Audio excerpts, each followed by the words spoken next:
IMF کے شدید تحفظات، حکومت کا چینی کی درآمد پر ٹیکس چھوٹ واپس لینے پر غور، TCP نے 3 لاکھ ٹن چینی کی درآمد کا جاری ٹینڈر واپس لے لیا۔ عالمی ادارے نے معاہدے کی خلاف ورزی پر شدید تشویش کا اظہار کیا تھا۔ تمام حکومتی وضاحتیں مسترد، ایسے اقدامات سے $7 ارب قرض پروگرام متاثر ہونے کا خدشہ ہے۔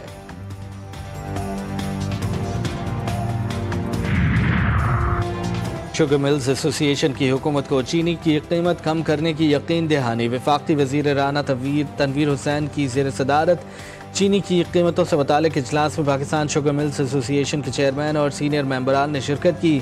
ایسوسی ایشن نے یقین دہانی کرائی کہ چینی کی $165 ایکس مل قیمت یقینی بنائیں گے۔ 3 دن میں چینی کی قیمت میں کمی نظر آئے گی۔ اگر درآمدات منصوبہ بندی کے مطابق اب آگے بڑھیں تو چینی کا سٹاک نومبر کے آغاز کے قریب میں پہنچ پائے گا، بالکل اس وقت جب گنے کی تازہ فصل کی خریداری شروع ہوگی۔ سابق وزیر اعظم نواز شریف کے سابق پرنسپل سیکرٹری فواد حسن فواد کی چینی درآمد کرنے کی پھر سے مخالفت۔ سوشل میڈیا پیغام میں وضاحت کی، اس وقت چینی کی آمد سے گنے کی قیمتیں گر جائیں گی، پھر مجھ سے مت پوچھنا کہ فائدہ کس کو ہوتا ہے۔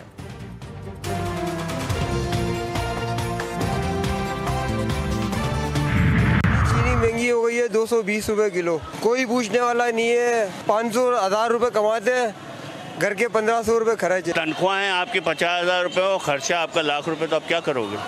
چینی اس وقت 190-200 روپے چل رہی ہے، یہی چینی 60 روپے پہ لیتے تھے۔ اب ہم کھائے گی کیا؟ یا کاروبار ہے؟ آپ کہہ رہے کو صرف چینی؟ دودھ دیکھ لو اور آئٹمیں دیکھ لو، ہر چیز مہنگی ہے، غریب آدمی کہاں سے کھائے گا؟ چینی کی ڈبل سینچری، کراچی کے عوام پھٹ پڑے، بولے آئے روز قیمتوں میں اضافہ کر دیا جاتا ہے۔ ملک میں گنے کی پیداوار کے باوجود بھی مافیا سرگرم ہے، جسے لگام ڈالنے کی ضرورت ہے۔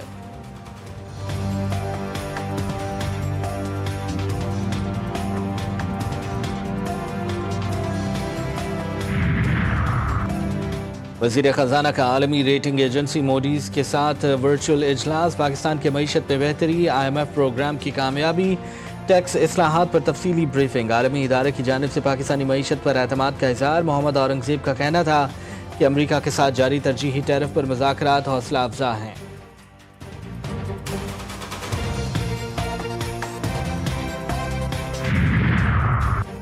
پاکستان تحریک انصاف کو بڑا جھٹکا، الیکشن کمیشن نے جعلی تعلیمی اسناد اور اثاثے چھپانے کے الزام پر رکن قومی اسمبلی جمشید دستی کو نااہل قرار دے دیا۔ دونوں درخواستیں منظور، فیصلہ محفوظ کیے جانے کے بعد سنایا گیا۔ PTI کی پارلیمانی پارٹی لیڈر زرتاج گل وزیر نے جمشید دستی کے کیس کا فیصلہ بائر فورم پر چیلنج کرنے کا اعلان کر دیا۔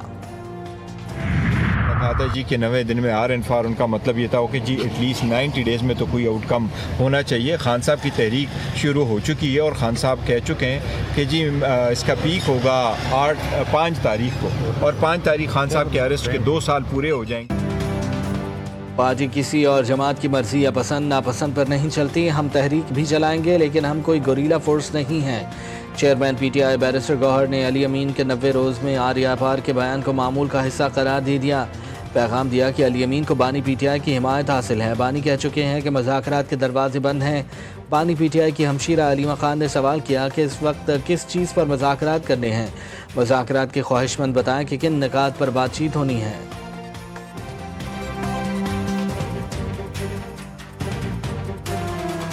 عمران خان نے ایک دفعہ نہیں 2-3 دفعہ پیغام دے چکے ہیں کہ ہم یہ تحریک چل رہی ہے، تحریک چلانے کا انہوں نے کہا آغاز کریں اور چلائیں۔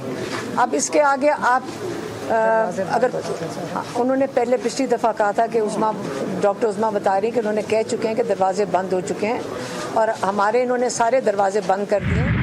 چاہتی ہے پریس کانفرنس کے بعد ٹویٹ کرنے کی، کون سی وہ پریس کانفرنس کوئی ایسا کوئی بڑا واقعہ تھا کہ وہاں ہونا نہ ہونا اس کو باعث تھا کہ ٹویٹ کی جائے؟ میں اس ٹویٹ کو بھی کنڈیم کرتا ہوں، خبردار آئندہ کسی نے ایسی کوئی حرکت کی، کوئی ضرورت نہیں رابطہ کرنے کی، جس نے غلطی کی ہے وہ معافی مانگے۔